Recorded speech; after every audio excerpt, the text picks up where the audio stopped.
Hi friends, welcome to Zeenath'sworld. இன்னைக்கு நம்ம சேனல்ல நம்ம பண்ண போற ரெசிபி கோவக்காய் ஃப்ரை. இதை எப்படி ஈஸியா டேஸ்டா சிம்பிளா பண்றதுன்னு இன்னைக்கு நான் உங்களுக்கு சொல்லி தர போறேன். இந்த கோவக்காவுல நிறைய மருத்துவ குணம் இருக்கு. நம்ம வாரத்துல ஒரு 2 தடவையாச்சும் நம்ம கோவக்காவை நம்ம சாப்பாடுல சேர்த்துக்கணும். ஹார்ட்டுக்கு ரொம்ப நல்லது. நமக்கு உடம்புல பிளட்டை நல்லா ஊற வைக்கும். டயபெட்டிக் பேஷண்ட்டுக்கு இந்த கோவக்காய் ரொம்ப நல்லது.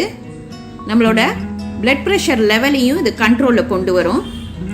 இதை நம்ம இப்போ எப்படி பண்ணுறதுன்னு பார்ப்போம். கோவக்காவை இந்த மாதிரி நல்லா ஸ்லைஸாக கட் பண்ணிக்கோங்க. அப்போ தான் நம்ம ஃப்ரை பண்ணையில் நல்லா ஃப்ரை ஆகும். இப்போ நான் இங்கே அடுப்பில் கடாயில் ஒரு 2 ஸ்பூன் ஆயில் ஊற்றிக்கிறேன். ஆயில் நல்லா காஞ்ச உடனே நம்ம கட் பண்ணி வச்சுருக்கோம் பாருங்க, அந்த கோவக்காவை இந்த எண்ணெயில் போட்டுறணும்.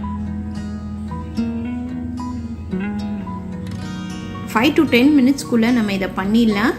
ரொம்ப டேஸ்டாகவும் பண்ணிடலாம். இப்போ எண்ணெயிலேயே இந்த கோவக்காய் நல்லா ஃப்ரை ஆகணும்.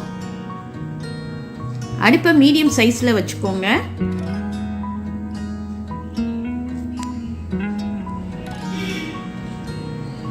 உப்பு தேவையான அளவு.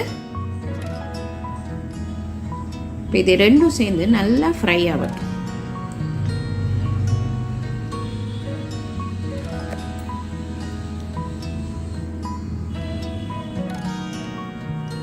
கோவக்காய் நல்லா பாதி ஃப்ரை ஆயிடுச்சு. இந்த டைமில் நம்ம பெரிய வெங்காயம் ஒன்று மெல்லிஸாக கட் பண்ணி இது கூடவே போட்டுடலாம்.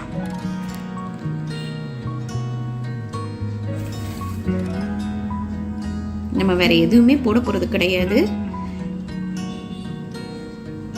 வெறும் மசாலாவில் மஞ்சத்தூள் மட்டும்தான் நம்ம 1 ஸ்பூன் போட போகிறோம்.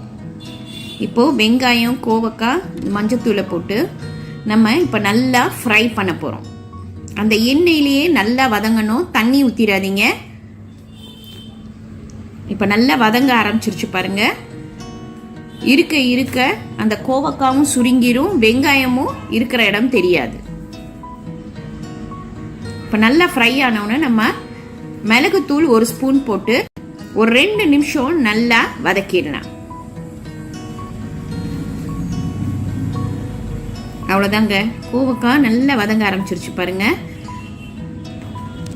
இது ஒரு டிஃப்ரெண்ட்டான டேஸ்ட்ல இருக்கும். நல்லா கிறிஸ்பியா இருக்கிறனால பசங்களுக்கும் கண்டிப்பா இது ரொம்ப பிடிக்கும். அவ்வளோதான், நம்மளோட கோவக்காய் ஃப்ரை ரெடி ஆயிடுச்சு.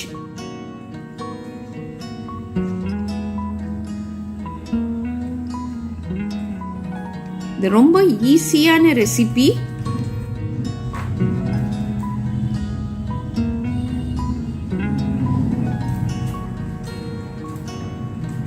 நம்ம நல்லா சுருள இந்த மாதிரி கிண்டிடணும்.